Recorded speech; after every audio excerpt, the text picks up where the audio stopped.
Hey Ranger Nation, so today we are going to be talking about episode 3 of Beast Morphers, which is End of the Road. Now I will say, due to the fact of Hasbro completely and utterly going after everyone using any pictures or any footage, this video will not contain any, because again, I don't want a video to be flagged down by Hasbro, so that's the thing. So this is End of the Road, and this is actually quite a good episode. The episode's kind of still going strong, so let's talk about it. So let's just jump straight into the video, and before we begin, why not like the video, hit the subscribe button, hit the notification bell to be notified that more videos dropping, because it will help the channel kind of grow, and that's what we want. So I want you guys to see the actual videos that come out. So without further ado, let's just jump straight into this review. So we open up at the Beast Morphers HQ, and Nate is actually working on a new prototype weapon. He has combined the Ranger's weapon to make the Beast X cannon, and this is when Zoe comes running in. He explains what he's made, and Zoe's more kind of interested in her bikes that that they've got them to make, because it's going to help the actual city. It's infused with Morph X, so it's clean, renewable energy. So basically it's an electronic bike. So yeah, it's kind of cool. As soon as Zoe grabs it, Ben and Betty come in going, "Oh my god, this is so cool, we want them themselves." And Nate's like, yeah, just go do what you want. Like, yeah, just do what you want, make your own, and Ben and Betty do. We jump to a scene where the news reporter that we've seen in the first few episodes is now reporting on saying that the forest is going to be kind of knocked down because they need to make more way for roads and stuff to kind of get rid of the traffic that's going around in the city. Zoe thinks that she's too late, but she actually stops everything because there is a lizard in the way, and she picks it up and goes like, "Oh, you know, this guy needs a new friend, needs a new home, etc, etc." Zoe again meets the mayor, and in this one she's like saying like, "You know, I've got a different idea, you know, I've got this renewable source energy on these bikes. It would be really kind of cool if we could use them and put them around the city." So she puts on a compelling argument to the mayor, and the mayor kind of says, "Okay, you have 1 week to show us exactly what's going on. If people aren't on the X bikes at all, then we are going to move on and we're going to make this road." Find out that Zoe's mum is the news reporter, and she's really happy. You know, she's like, "Yes, you can put your mind to it, you can become this, you know, you can do this." We switch to the cyber dimension where Scruzzle or Scrazel, I'm going to call him Scruzzle because that's pretty much how they all say it. Again, Blaze says his name's something completely different. So he's talking to Evox and saying that there's not enough Morph X energy to get him out of the dimension, and therefore, you know, they need to get more and more. With this, Roxy and Blaze comes in, and oh my god, the sass, the amazement that Roxy is giving. She's my number one bad girl. Oh, she is amazing in this, and I actually really like the actress, and I really like how Roxy's character develops this entire whole episode. So when they enter, they say that they have a whole new plan to steal Morph X, and I can understand that this is the precedent of the episode, but I generally really hope it's not every single episode, because it kind of will get repetitive. It's like, ooh, what are we going to do? Steal some Morph X?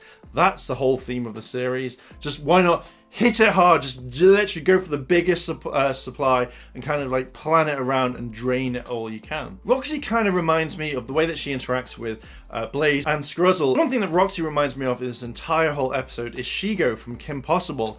So I'm kind of really digging it. It's just the way that they are characteristics, they are pretty much the same in my eyes, but I'm really kind of glad Roxy's in this because it's making the whole series amazing. We jump to a scene where Zoe, Devon and Ravi are all talking about the X bikes. They're showing it off to people, you know, they're giving out flyers and people are kind of binning them straight away. One guy goes like, "Oh, that bike's not cool," until he sees Ben and Betty enter in their bikes made for two, and this one guy just goes, "This is absolutely cool." He likes it and he's digging it, and it is a cool bike. Blaze teleports in and he makes a monster called Needletron.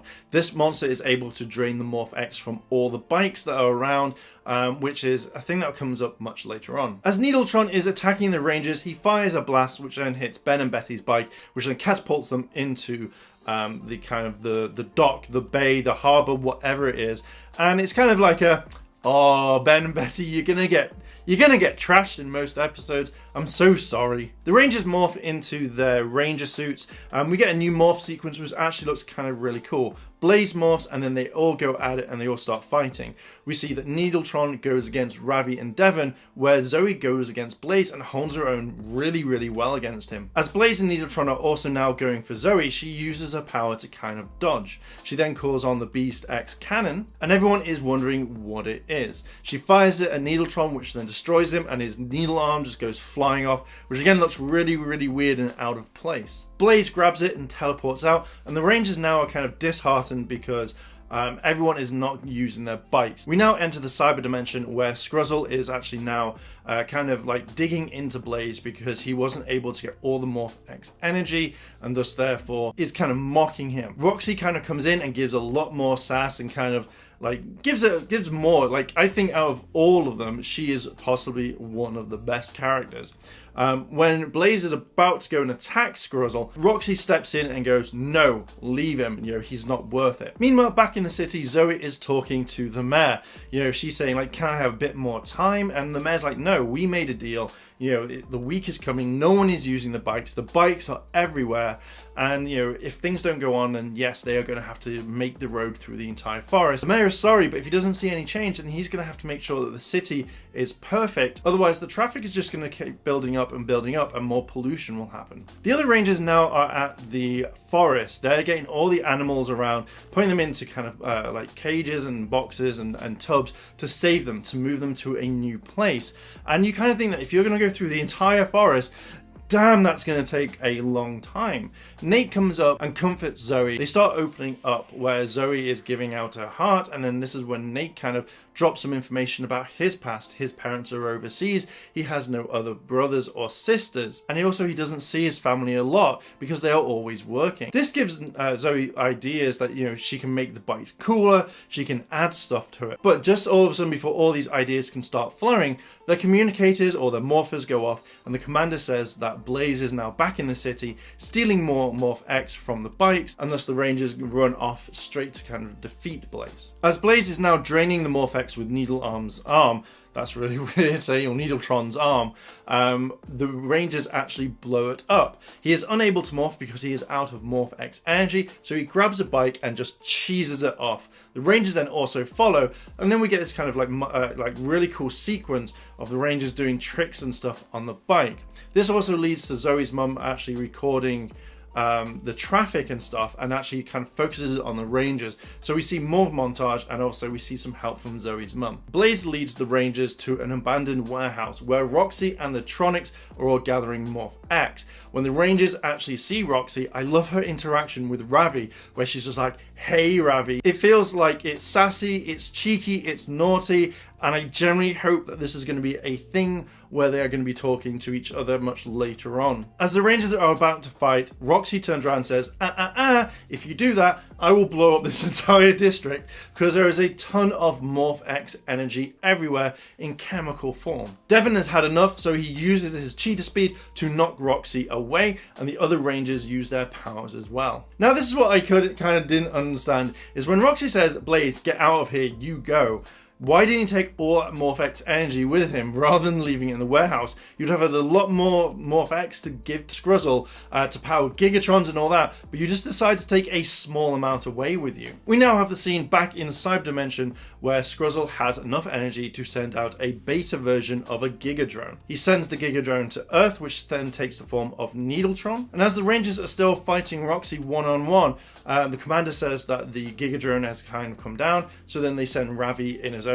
He rushes back to the base, he gets inside his Zord, and as they drive up, they turn into the Gorilla Beast mode type thing, which is pretty much like a form of a Megazord in a way. So pretty much like Devon's Cheetah Zord turns into its own Zord. As Ravi is fighting, the Gigadrone actually starts draining his Morph X energy, and it stops his Zord completely. Now you think that he'd be able to spin around and punch because he still has enough energy, but he's caught and he can't move at all. Devon now rushes off to actually go and help Ravi, while Zoe takes on Roxy again, and this is kind of a little bit of banter between them. Roxy fires at the Morph X bike and says, I fired at you. Zoe's like, no you didn't, you missed. And she's like, did I? When Zoe grabs the Morph-X and she throws it at Roxy, she says the same sort of thing, like, oh, you missed. And she's like, did I? Which then it causes an explosion and knocks Roxy down. In the end, Roxy teleports back to the cyber dimension, and Zoe is kind of conked out because she's drained, that she's used too much energy. Well, kind of like has energy but doesn't, so it's kind of like a, whew, that was a toughie. Devin comes to the rescue, defeats the Giga Drone, and everyone is kind of safe. We come to the end of the episode where everyone thinks what's going to happen is like the whole forest is going to be kind of demolished, and then the mayor turns up on a bike and says like, you know, the whole road's cancelled, the bikes have done really well, everybody's riding them, you know, this is amazing. But the construction people, they don't look happy whatsoever. Zoe is pleased that everyone is using the bikes and that she saved the entire whole forest. And her mum gives her praise, says like, you know, you could be the next Power Ranger, you know, you can be amazing. And Zoe's like, hey, thanks guys, thanks Power Rangers, whoever you are. And I kind of really like that.